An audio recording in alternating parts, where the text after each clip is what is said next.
সামগ্রিকভাবে প্রথম অধিবেশন দেখে মনে হয়েছে যে এই সংসদ ইন্টারেক্টিভ, এখানে ইন্টারেকশনের একটা সুযোগ আছে। কিন্তু এই সংসদে যেহেতু সংখ্যার একটা বড় ধরনের তারতম্য আছে, অর্থাৎ সরকারি দল তারা টুকটাক মেজরিটিতে এগিয়ে আছেন এবং আমরা যারা বিরোধী দলে আছি আমরা সংখ্যায় অনেকটা কম। তো এই সংসদের এই ইন্টারেক্টিভ একটা পরিবেশ থাকা সত্ত্বেও এই সংসদে যে সংবিধান সংস্কার পরিষদ সেটার কার্যকারিতা তৈরি হলো না এখনো পর্যন্ত। প্রথম অধিবেশনের ক্ষেত্রে ইন্টারেকশনের বাইরে এসে এই সংবিধান সংস্কার পরিষদ না হওয়াটা, এটাকে আমরা একটা ব্যর্থতা হিসেবে দেখি। আমরা সংসদে সরকারি দল এবং বিরোধী দল আমরা অংশগ্রহণ করেছি, বিভিন্ন বিষয়ে আমাদের এখানে কথাবার্তা হয়েছে। আপনারা জানেন যে প্রায় 133টা অধ্যাদেশের বিষয়ে এই প্রথম অধিবেশনেই আমাদেরকে সুরাহা করতে হয়েছিল, 1 মাস সময়কাল ছিল। সেই 133টা অধ্যাদেশের অনেকগুলো জনগুরুত্বপূর্ণ অধ্যাদেশ ছিল যে বিষয়গুলোতে বিরোধী দলের পক্ষ থেকে নোট অফ ডিসেন্ট ছিল, কিন্তু সেই বিষয়গুলোতে আমরা কিছু পরিমাণে আলোচনা করার সুযোগ পেয়েছি সত্য, কিন্তু এই যে গুম কমিশনের মতো বা মানবাধিকার কমিশন, পুলিশ কমিশনের মতো যে বিষয়গুলো আছে, বিচার বিভাগের স্বাধীনতার সাথে সম্পর্কিত যে অধ্যাদেশগুলো, সেগুলোকে ল্যাপ করে দেওয়া এবং সেগুলোর কার্যকারিতা নাই করে দেওয়া, এই বিষয়টা আসলে এই প্রথম সেশনের একটা ব্যর্থতা হিসেবে আমরা দেখি। সরকার যদিও বারংবার বলছে তারা একটা নতুন করে তারা একটা আইন তারা নিয়ে আসবেন, এবং আমাদের বিরোধী দলীয় চিফ হুইপ এবং এনসিপির আহ্বায়ক নাহিদ ইসলামও এটা বলেছেন যে যতক্ষণ পর্যন্ত সরকার আসলে তারা যেভাবে প্রতিশ্রুতি দিয়েছেন যে আরও ভালো আইন তারা নিয়ে আসবেন, সেটা যতক্ষণ পর্যন্ত তারা না পারছেন ততক্ষণ পর্যন্ত সরকারকে সমালোচনাটা সহ্য করতে হবে। এবং এই জায়গাটাতে তো নানা ধরনের শঙ্কা এবং আশঙ্কার বিষয়গুলো আসলে আছে। যে আমরা খেয়াল করে দেখেছি যে ধূমপান ও তামাকজাত দ্রব্যের যে আইনটি আছে, সেখানে সরকার কিন্তু তাদের মতো করে কিছু সংশোধনী নিয়ে এসে সে আইনটাকে তারা পাশ করেছে, যদিও সেটা ভালো সংশোধনী না। আবার যে ব্যাংকগুলো, সেই বিষয়ে যে আইনটা করা হয়েছে সেখানেও একটা সংশোধনী দিয়ে আসা হয়েছে, 7.5% কথা বলা হয়েছে। তো সেখানে কিন্তু একটা বিশেষ ধারায় তারা কিন্তু সংশোধনী নিয়ে এসে আইনটাকে তারা কিন্তু মোটির উপরে তারা কার্যকর করেছেন।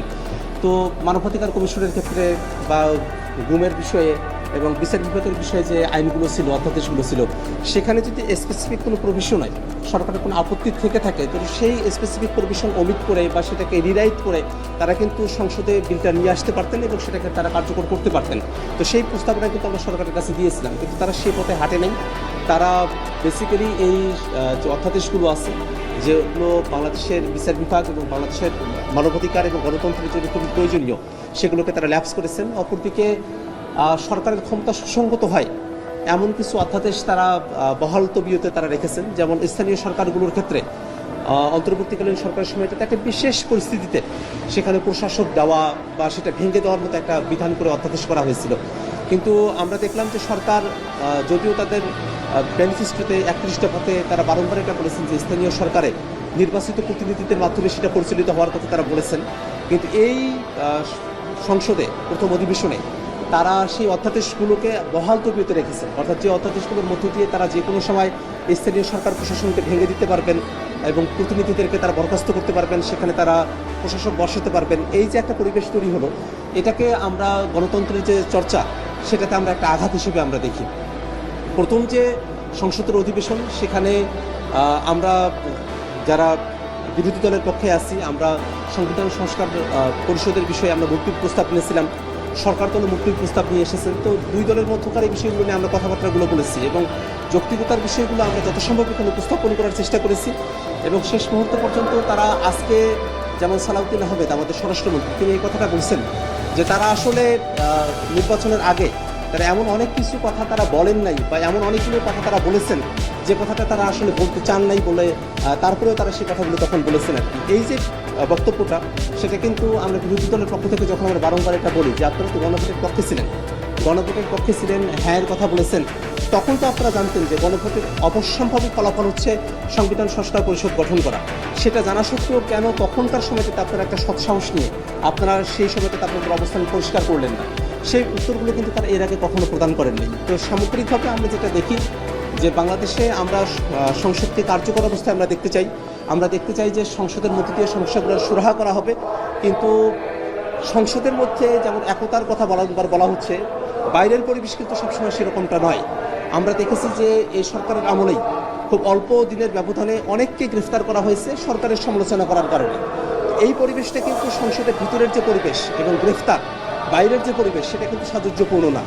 আমরা চাইবো যে এই সংসদ কার্যকর থাকবে এবং বিরোধী দলের পক্ষ থেকে বারংবার আমাদের বিরোধী দলীয় নেতা তিনিও বলেছেন যে আমরা সরকার যে ভালো কাজগুলো করবে সেখানে আমাদের অবশ্যই সরকারের প্রতি সহযোগিতাপূর্ণ আমাদের মনোভাব থাকবে, কিন্তু যে বিষয়গুলোতে সরকার বিচ্যুতি ঘটাবে সেই বিষয়গুলোকে অবশ্যই আমরা আনঅ্যাড্রেস রাখবো না। সেই বিষয়গুলো নিয়ে আমরা কথা বলবো এবং সরকারকে একটা জবাবদিহিতার আওতায় রেখে বাংলাদেশের জনগণের গণতান্ত্রিক যে আকাঙ্ক্ষাগুলো আছে সেটা যেন সংসদের মধ্য দিয়ে আমরা বাস্তবায়ন করতে পারি, সেই লক্ষ্য নিয়েই আমরা সামনের দিনের সংসদে আমরা অংশগ্রহণ করব। একটা বিষয় হচ্ছে যে আমরা অতীতের সংসদের মতো এবারের সংসদেও দেখলাম অতীতের ইতিহাসটাকে বিরোধীদেরকে হচ্ছে অ্যাটাক করা বা তাদেরকে যে কথার দেওয়া, এটা ভেবেছিলাম আমরা এটা সমাপ্ত হবে, কিন্তু আজকেও আমরা প্রধানমন্ত্রীর বক্তব্যের আগে আমরা দেখলাম যে নানাভাবে হচ্ছে অতীতের সেই দিক করে এই বিষয়টা কীভাবে দেখছেন, এটা সমাধান সামনের অধিবেশনগুলোতে থাকবে কিনা?